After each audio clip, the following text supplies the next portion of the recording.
In the entire history of business, there has been one dream that has seduced more chief executives than any other. It is a dream of scale, a dream of endless growth, a dream of a market so massive that it seems to defy the very laws of mathematics. For the last 40 years, that dream has had a single name: China. Imagine for a moment that you're the chief executive of a major Western company back in the 1990s. Perhaps you run General Motors, or maybe you're at the helm of Volkswagen, or perhaps you lead Siemens. You sit in your office looking at your sales charts for America and Europe, and what do you see? The lines are flat. They are stagnant. Everyone who wants a car already owns a car. Everyone who needs a washing machine already has one sitting in their home. The markets are completely saturated and the competition has become absolutely brutal. But then you turn your attention eastward. You look toward China and what you see there is absolutely breathtaking. You see a country with 1.2 billion people.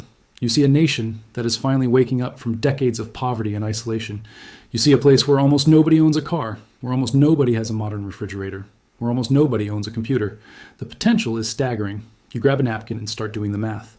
If you can sell just a toothbrush to 10% of that massive population, you will be rich beyond your wildest dreams. If you can sell a car to just 1% of those billion-plus people, you will go down in history as the most successful chief executive who ever lived. It looked like the greatest opportunity in the entire history of capitalism. It looked like a modern-day gold rush, like the California gold rush of 1849, but on a scale that made that look like a small-town lottery. And so the ship set sail across the Pacific Ocean. The executives flew to Beijing on their private jets. The lawyers drafted contract after contract. The factories were carefully packed up in Detroit and Wolfsburg, and then shipped halfway around the world to Shanghai and Shenzhen. The West truly believed they were entering a brand new era of partnership and prosperity. They believed they were going to get incredibly rich. They believed they were going to westernize China through the simple power of commerce and capitalism. But they were completely wrong about everything. They were not walking into a gold mine at all. They were walking into a school, an academy of industrial knowledge. And here is the shocking part. They were not the teachers in this scenario. They were the textbooks, the raw material to be studied and absorbed. What those Western chief executives did not realize, what they fundamentally failed to understand, was that the Chinese government had a very specific plan. They did not just want the cars rolling off the assembly lines. They did not just want the planes flying in their skies. They did not just want the iPhones in their citizens' pockets. What they really wanted was something far more valuable. They wanted to know exactly how to make all of these things themselves. They did not want to be the customer forever, dependent on foreign companies for their technology. They wanted to transform themselves into the competitor, the rival who could eventually surpass their teachers. And to accomplish that ambitious goal, they needed the blueprints, the detailed engineering drawings. They needed the source code, the digital DNA of software. They needed the trade secrets that Western companies had spent billions upon billions of dollars and literally decades of painstaking research to develop. Now, normally, you cannot just ask a company for its most precious secrets. Coca-Cola does not simply hand you the recipe for their famous drink. Apple does not give you the source code for their iOS operating system. These secrets are guarded more carefully than gold in a vault. But China had something special, something powerful. They had leverage. They had the one thing that the Western companies were absolutely desperate for. They controlled access to their enormous market. So they set a trap, and it was a trap that was written directly into the law itself, encoded in their legal system. It was called the joint venture requirement. This is the story of what might be the greatest wealth transfer in the entire history of the world. It is not a story of bank robbers breaking into vaults in the middle of the night. It is not a story of hackers typing furiously in dark rooms.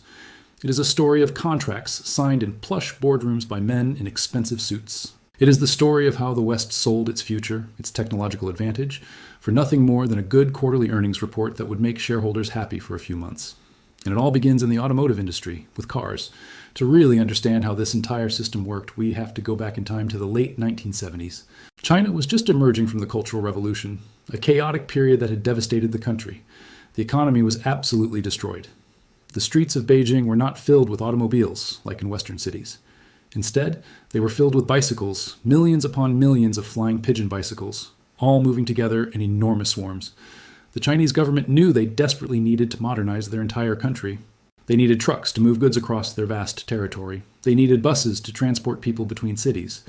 They needed cars for the new elite class that was emerging. But they had a fundamental problem. They simply did not know how to build modern cars. The Chinese car factories were stuck using technology from the 1950s. They were still building the red flag limousine, which was basically just based on an old Chrysler design. Workers were hand-beating the metal panels with hammers like blacksmiths. The engines were unreliable and broke down constantly. The brakes often did not work properly, which was obviously dangerous. They were literally 50 years behind the West in automotive technology. Now they could have tried to figure it all out themselves through trial and error. But that approach would take decades, and they did not have that kind of time. So they decided to take a shortcut, to leapfrog over those decades of development. They invited the giants of the Western automotive world to come to China and set up shop. But there was a catch, a very specific catch that was written directly into something called the Foreign Equity Joint Venture Law. If you wanted to build cars in China, you could not simply build a factory by yourself. General Motors could not just construct a General Motors factory. Volkswagen could not just build a Volkswagen factory. You had to find a Chinese partner, and this partner was usually a state-owned company that was directly run by the government. And then you had to form a brand new company together, what they called a joint venture. And here was the real kicker, the part that would prove so costly. The foreign company could not own more than 50% of this joint venture. You had to be equal partners with your Chinese counterpart. And as part of this deal, you had to share the technology freely. You had to transfer all of your know-how. You had to teach your partner how to fish, so to speak, rather than just giving them fish. The Western chief executives looked at this deal when it was presented to them, and you know what they did? They shrugged their shoulders. They thought the Chinese were backward and primitive. They thought the Chinese would never catch up to Western technology. They thought it was perfectly safe to share the technology for a 1980 Volkswagen Santana, because by the time the Chinese finally figured out how to build it properly, Volkswagen would already be building flying cars or something even more advanced. They were arrogant, deeply arrogant. And that arrogance, that sense of superiority, would prove to be their ultimate downfall. Let's look closely at the case of Volkswagen as a perfect example. Volkswagen was the very first major car company to really go all in on the Chinese market in a big way. Back in 1984, they signed a major deal with SAIC, which stands for the Shanghai Automotive Industry Corporation. At that time, SAIC was making a few tractors and some absolutely terrible sedans that barely ran. They were not a threat to anyone in the global automotive industry. Volkswagen came in with all their German engineering expertise and completely retooled the factory in Shanghai. They brought in the massive stamping machines that shape metal. They brought in the sophisticated welding robots. They brought in experienced German engineers who knew every detail of car manufacturing. And they started building the Volkswagen Santana sedan. Now, the Santana was a boxy, reliable sedan. To a German driver back home, it was honestly just a boring taxi, nothing special at all. But to a Chinese driver in 1985, this car was like a spaceship from the future. It had air conditioning that actually worked. It had a radio for entertainment. Most importantly, it started every single time you turned the key, which sounds simple but was actually revolutionary. The Santana became the car of China almost overnight. It was the police car. It was the taxi that filled the streets. It was the car that government officials drove to show their status. Volkswagen made billions upon billions of dollars from this arrangement. They became the absolute market leader in China. For a very long time, if you saw a car driving down the street in Shanghai, the chances were extremely good that it was a Volkswagen. But here is what most people did not notice. While Volkswagen was busy counting all their money and celebrating their success, SAIC was quietly taking notes, very careful notes. Every single day on the factory floor, the Chinese engineers were watching the German engineers work. They were learning how to organize a complex supply chain. They were learning about quality control processes. They were learning about manufacturing tolerances and precision. They were taking the blueprints home with them at night to study. And because they were 50% partners in this joint venture, they had a completely legal right to everything. If Volkswagen developed a new engine design, they had to bring it to the joint venture to share. If they developed a new transmission system, they had to bring it to the joint venture. SAIC was essentially getting a free education worth billions of dollars paid for by Volkswagen. For about 20 years, this arrangement seemed to work reasonably well for everyone involved. Volkswagen got the profits they wanted, SAIC got the knowledge they craved. But then something changed. The students started to graduate. In the early 2010s, the mood in China started to shift dramatically. The Chinese government decided that they had learned enough about internal combustion engines. They realized that they would probably never beat the Germans at making gasoline engines. The Germans had a 100-year head start and decades of expertise. So they decided to do something clever. They decided to change the game entirely. They decided to leapfrog to the next technology, to electric vehicles. And they used all the money and all the expertise they had gained from the joint ventures to fund their own domestic champions. Companies like BYD started to rise. Companies like Geely emerged. And even SAIC itself started launching its own brands. Suddenly, the Western companies started noticing something very strange happening. Their partners were launching their own car brands. And when these new cars rolled out, they looked suspiciously familiar to the Western engineers who saw them. They had the same chassis mounting points. They had remarkably similar suspension designs. The engineering choices were almost identical. But these new Chinese cars had some advantages. They were significantly cheaper than the Western models, and they were electric, representing the future of transportation. The Western chief executives complained loudly. They said this was unfair. They said their intellectual property was being used against them in competition, but there was absolutely nothing they could do about it. They had signed the contracts years ago. The trap had been set, and they had walked right into it. And now that trap has completely sprung shut. Today, in 2025, if you go to China as a visitor, you do not see Volkswagens dominating the streets anymore like they did for decades. Instead, you see BYD everywhere. You see NIO with their sleek designs. You see Xpeng vehicles. The market share of foreign car companies in China is collapsing. It is literally falling off a cliff. Volkswagen is now fighting for its very life in the market that it helped build from nothing. They taught the Chinese how to build cars, and now the Chinese are building them better, faster, and cheaper than Volkswagen can.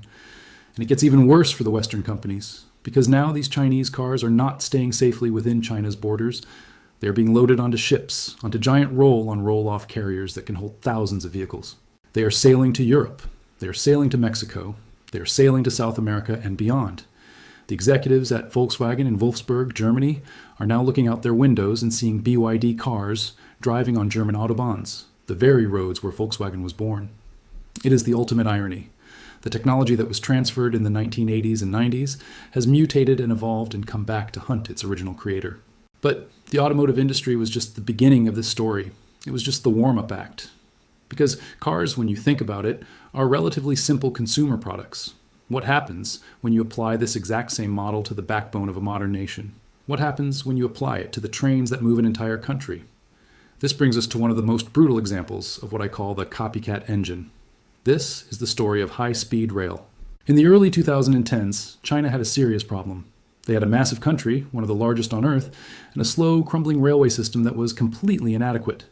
They wanted high-speed trains like other advanced nations had, like the Shinkansen bullet trains in Japan, like the TGV in France, like the ice trains in Germany. But again, they did not know how to build them from scratch. So they put out a tender. They announced to the world that they were going to build the largest high-speed rail network in the entire world, 12,000 miles of track crisscrossing the country. The contracts were worth billions upon billions of dollars. The giants of the rail world lined up eagerly. Siemens from Germany wanted in. Alstom from France was interested. Kawasaki from Japan saw opportunity. Bombardier from Canada joined the bidding. They were all salivating at the prospect. This was the contract of the century, maybe the contract of a lifetime. But the Chinese Ministry of Railways set the same old trap that had worked so well in the automotive industry. If you want to bid on these contracts, you must partner with a Chinese company, either CSR or CNR, both state-owned enterprises controlled by the government. And you must transfer the technology completely. You must give us the detailed blueprints for the motors, the blueprints for the braking systems, the source code for the signaling systems that keep trains from crashing. The executives at Kawasaki in Japan were genuinely nervous about this arrangement. They knew the risks from watching what happened in other industries. They warned internally that China would steal the technology and eventually become a direct competitor. But the executives at Siemens and Alstom were desperate for revenue.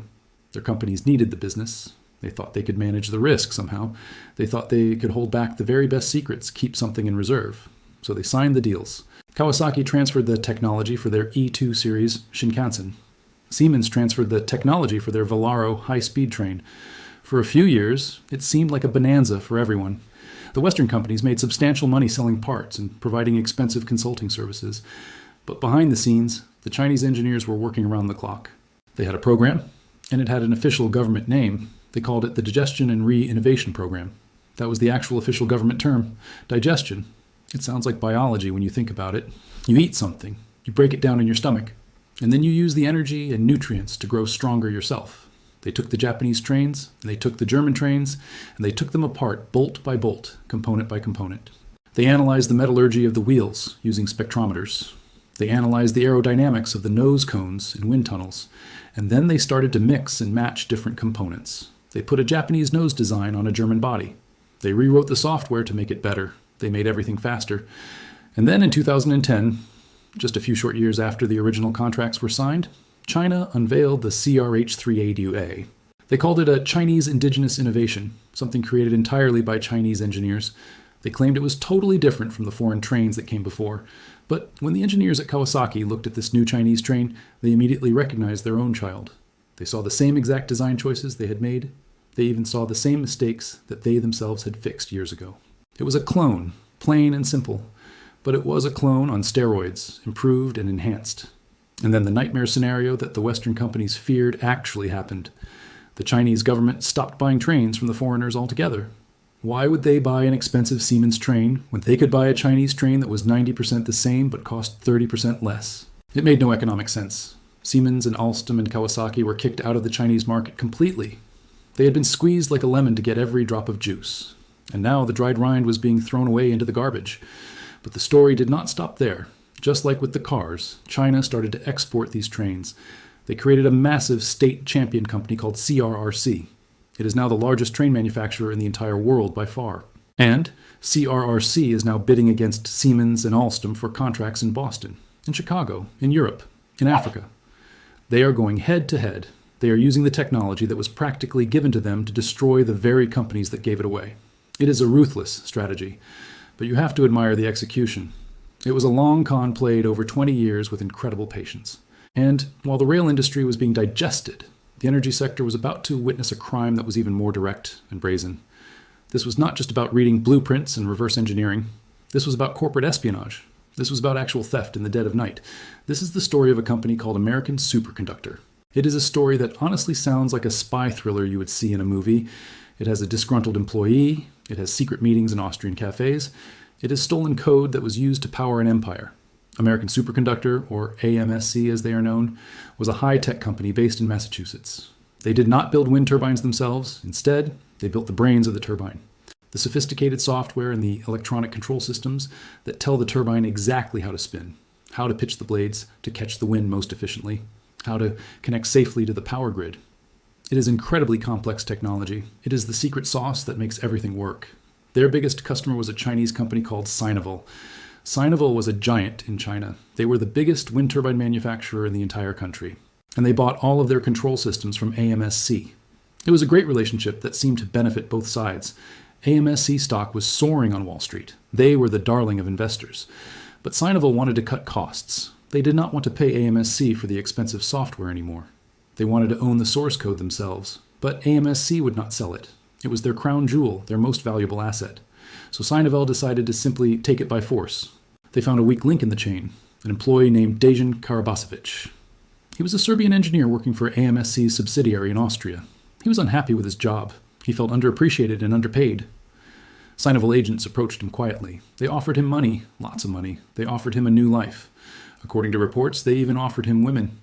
It was a classic honey trap operation straight out of a spy novel.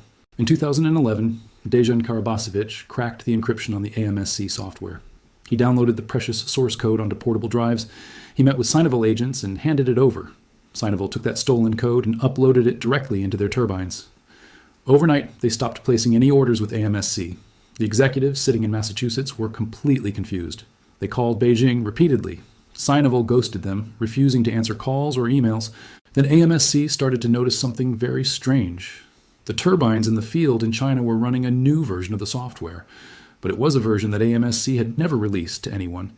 They sent investigators to literally climb up the wind towers in China. They hacked into the systems remotely, and they found their own code running on the machines. But it had been modified slightly. The copyright notices had been carefully deleted, but the digital fingerprints were still there, unmistakable. It was a smoking gun. But by the time they discovered this, it was too late. AMSC stock crashed catastrophically. They lost 70% of their value in a matter of days. Investors fled. They had to fire half their entire workforce. The company was almost completely destroyed. They sued in Chinese courts. They sued in American courts. Years later, they actually won a legal verdict. But the damage was already done. Sinovel had used the stolen technology to become a major global player. AMSC was left as just a shell of its former self. This example was a major wake-up call for the West. It showed that the game had fundamentally changed. It was not just about hard bargaining anymore, it was about survival. But these were just the industrial sectors we have discussed so far. Cars, trains, windmills. The real prize, the ultimate prize, was the future of computing itself. The real prize was the sky itself. And that brings us to the aerospace industry. Boeing and Airbus. The duopoly. The two giants that rule the skies of the entire world. For decades, they thought they were absolutely untouchable. Building a jetliner is arguably the hardest engineering challenge on Earth. It requires millions of individual parts. It requires safety standards that are almost impossible to meet. They thought China would never catch up. They were wrong again. Enter COMAC, the Commercial Aircraft Corporation of China. The Chinese government looked at the billions upon billions of dollars they were spending buying Boeing and Airbus planes every single year, and they said, enough. We want our own plane. So they launched the C919 project. The goal was clear and ambitious. And so China used the market for technology strategy one more time. They invited the Western suppliers to join the program, companies like Honeywell, General Electric, Rockwell Collins, Parker Aerospace. These are the American and European companies that make the engines and the avionics and the landing gear. COMAC told them very clearly, if you want to be on the C919, you have to partner with a Chinese company. You have to form yet another joint venture. Honeywell wants to sell the flight control system? Great. Form a joint venture with Factory in Xi'an. General Electric wants to sell the avionics? Great. Form a joint venture with Avic. The US government was genuinely worried. They warned these companies that they were training their future replacement. But the lure of the Chinese market was too strong to resist. China is predicted to be the biggest aviation market in the world within years. Trillions of dollars worth of new planes. So the suppliers signed the deals, and now COMAC has a plane. The C919 is flying today. It looks remarkably like an Airbus. It flies like an Airbus, but it is made in China. Critics say it is just a Frankenstein plane made of Western parts cobbled together. And for now, that criticism is true. The engines are still French-American designs, but the goal is not today. The goal is tomorrow and the decades beyond. With every single year that passes, the Chinese partners in those joint ventures are learning. They are learning how to build jet engines. They are learning how to code the flight computers. They are playing the long game with incredible patience. And while the West was distracted by the immediate profits of the joint ventures, China was preparing its masterstroke, a policy document that would absolutely terrify the strategists in Washington and Berlin. It was released in 2015. It had a simple name that sounds almost innocent: Made in China 2025. This was not just a slogan or marketing campaign. It was a detailed roadmap for technological domination. It listed 10 key industries where China wanted to become completely self-sufficient: robotics, aerospace, new energy vehicles, semiconductors, biomedicine. It was an explicit declaration to the world that the era of copying was finally over. The era of innovation had begun. China did not want to just assemble the iPhone anymore. They wanted to design the next iPhone themselves. They did not want to just stitch Nike shoes in factories. They wanted to own the brand.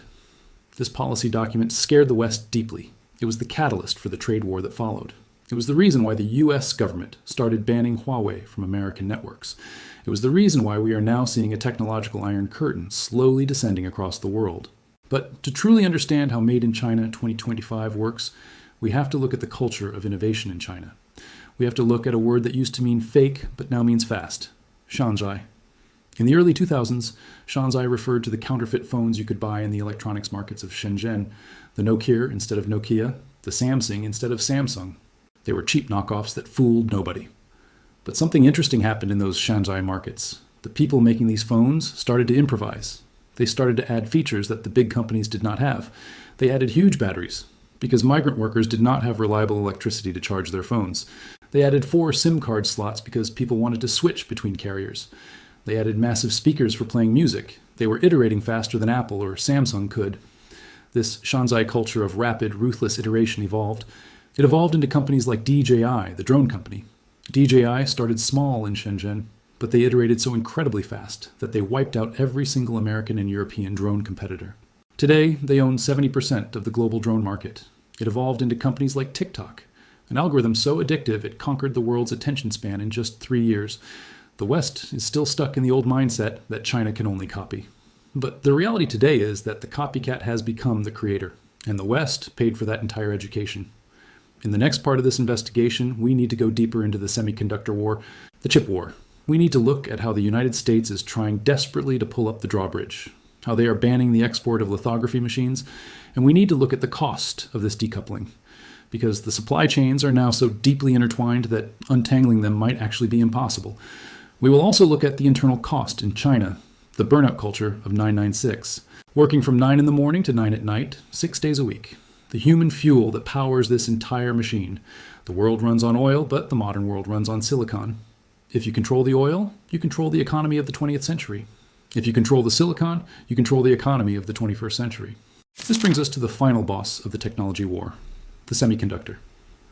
For decades, China has been absolutely desperate to build its own computer chips. They spend more money importing chips than they spend importing oil. It is their single greatest vulnerability. If the United States stops selling chips to China, the Chinese economy stops completely. The smartphones go dark, the cloud servers crash, the missiles cannot fly. So the Chinese government launched what they call the Big Fund, a massive war chest of billions upon billions of dollars to build a domestic chip industry. But here is the fundamental problem. You cannot just copy a microchip like you can copy a car. You can copy a car by measuring the parts. You can copy a train by analyzing the metal. You can even copy a wind turbine with enough effort. But a modern microchip is literally the most complex object ever built by humans.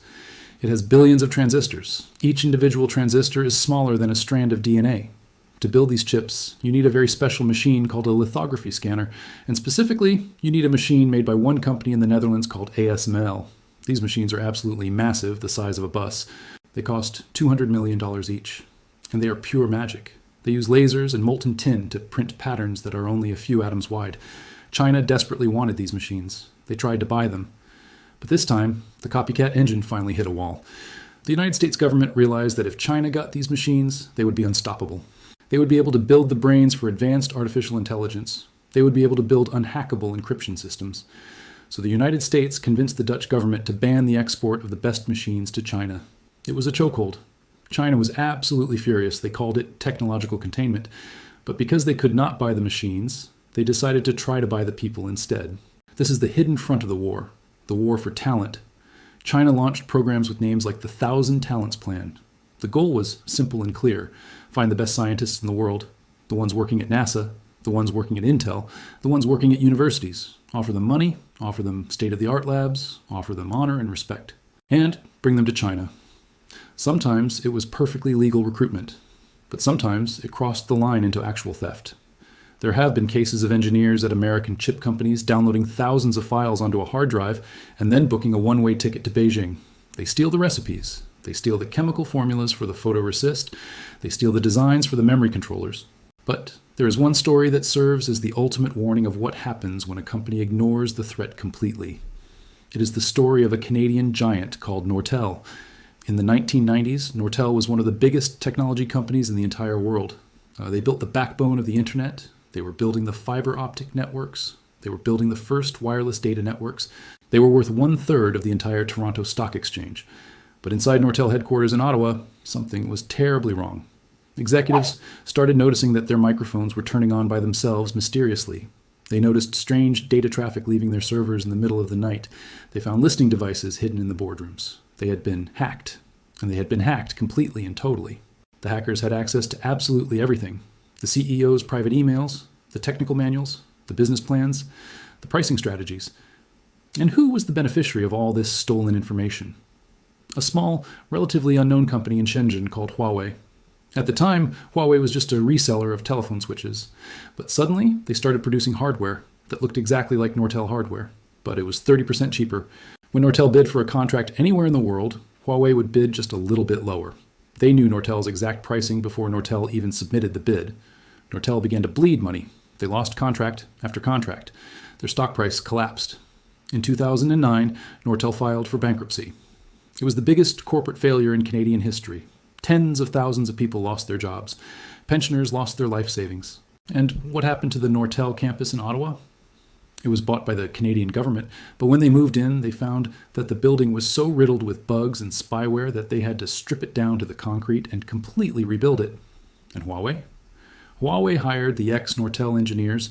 They took over the market. They became the world leader in 5G technology. Nortel was the host, Huawei was the parasite, and the parasite killed the host. This story absolutely terrified the intelligence agencies of the West.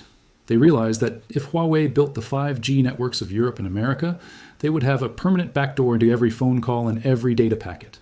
This led to what became known as the Great Ban. The United States banned Huawei from their networks. They pressured their allies to ban Huawei as well. It was the first time the West successfully pushed back against the copycat engine. But the war is far from over, because China has evolved dramatically. They are no longer just copying anymore. They are innovating in areas that the West has completely ignored. Look at the drone industry. Look at the solar panel industry. Look at the battery industry. China dominates all of these not because they stole the technology, but because they scaled it. They realize that quantity has a quality all its own. If you make millions of batteries, you get better at making batteries. You drive down the cost, you learn the efficiencies. This is the learning curve. And China is riding it faster than anyone else. But there is a cost to this speed, a human cost. And this might be the only thing that stops the Chinese juggernaut. The internal engine of China is running dangerously hot. The people are burning out. In the tech hubs of Shenzhen and Beijing, there's a culture known as 996. It means you work from 9 in the morning to 9 at night, 6 days a week.